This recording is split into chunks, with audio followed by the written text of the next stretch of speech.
আমরা স্বপ্ন দুচ্ছুক ভরে দেখি যে প্রিয় মানুষটাকে নিয়ে সংসার করব, প্রিয় মানুষটাকে নিয়ে অনেক দূর এগিয়ে যাব।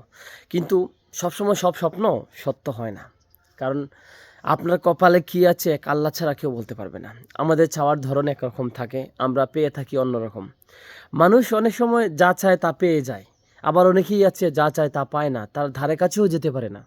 তাই বলে কি আমরা একদম নিরাশ হয়ে যাব? কখনো না। একটা জিনিস মনে রাখবেন, মহান আল্লাহ রাব্বুল আলামিন আপনার জন্য আমার জন্য তাই দেন যেটা আমাদের জন্য সবচেয়েতে বেটার। সো আল্লাহ যা দিয়েছেন তার উপর সন্তুষ্ট রাখতে হবে। আর এই পৃথিবীতে কখনো কারো উপর কোনো বদদুয়া রাখতে নেই। আপনি পান নাই, আপনি কোনো কারণে হারাই ফেলছেন, আপনার চাওয়া জিনিসটা আপনার কাছে আসে নাই, তার জন্য মন খারাপ করবেন না। আর কাউকে বদদুয়া দেবেন না। দোয়া করবেন যাকে চেয়েছিলেন সে যেন খুব ভালো থাকে। আর দোয়া করবেন সবসময় যে আল্লাহ আপনাকে যা দিয়েছে তা নিয়ে যেন আপনি খুব ভালো থাকতে পারেন। আমার ভিডিওগুলো ভালো লাগলে শেয়ার করবেন।